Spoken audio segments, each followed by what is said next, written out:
शहरयार आफरीदी बिलाखिर रिहा हो गए, ज़मानत पर रिहा हुए हैं। 9 मई को जब सानहा हुआ और उसके लगभग 5 से 6 दिनों बाद एक क्रैकडाउन इस्लामाबाद में उनकी रहायशगाह पर हुआ। ये 15 मई की बात है और उन्हें गिरफ़्तार कर लिया गया।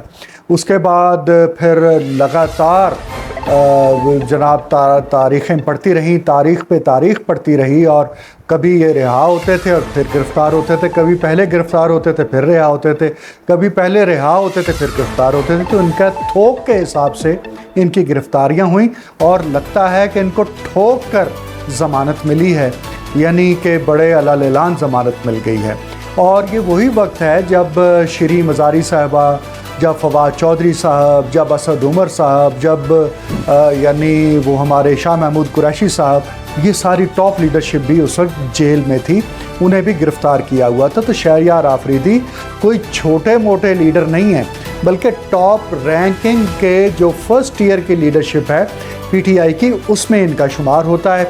और इसीलिए इनकी गिरफ़्तारी बहुत इब्तदाई दिनों में हुई। पहले 3 MPO के तहत हुई थी, फिर इनकी गिरफ़्तारी GHQ पर हमला करने के सबब से भी हुई, यानी 15 मई को गिरफ़्तार हुए, 16 मई को 3 MPO के तहत इनकी गिरफ़्तारी ज़ाहिर की गई, 18 मई को गैर कानूनी करार दे दी गई, यानी 3 दिन के बाद बताया गया, अदालत ने कहा कि ये गैर कानूनी है। 19 मई को इनकी बेगम साहबा को गिरफ़्तार कर लिया गया और इसी तरह से आफरीदी साहब जो हैं उन्हें डेथ सेल में रखा गया अडयाला जेल के अंदर।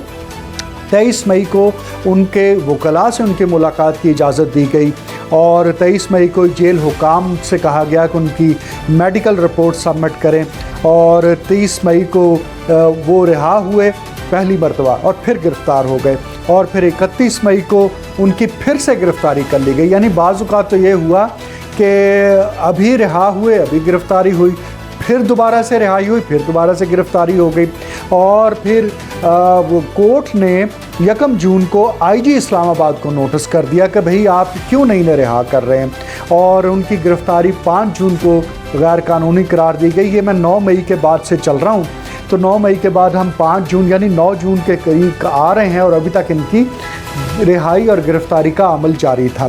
और फिर 6 जून को इस्लामाबाद हाई कोर्ट ने ओवर रूल कर दिया जो कि फ़ैसला था कि इनको गिरफ़्तार करना है।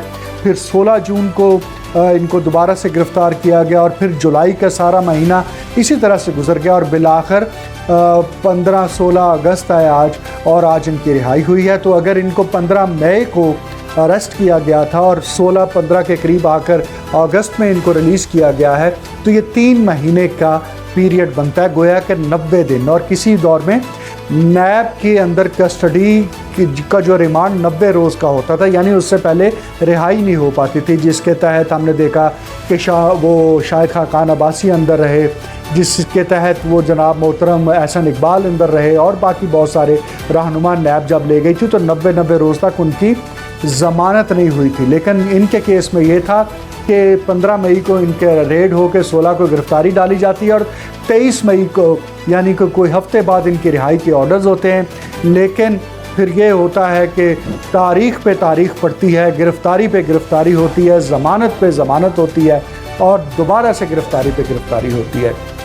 इनके मुकाबले में राना सनाउल्लाह, जिनका इन्होंने अपनी दौरान हिरासत फिर एक मरहले पर आकर ये अल्लाह-ए-लान कहा कि राना सनाउल्लाह की गिरफ़्तारी में मेरा कोई हाथ नहीं था, यानी इन्होंने अपने आप को एग्जॉनरेट किया और कहा कि वो मैं नहीं, उसके पीछे था कोई और था। लेकिन राना सनाउल्लाह साहब 19 जुलाई 2019 को वो गिरफ़्तार हुए थे जुलाई के महीने में और दिसंबर 2020 में जाके यानी 1.5 साल के अरसे के बाद उनकी रिहाई हुई थी। तो उनके मुकाबले में आफरीदी साहब की 3 माह के अंदर रिहाई हो गई है। बड़े खुशकिस्मत हैं।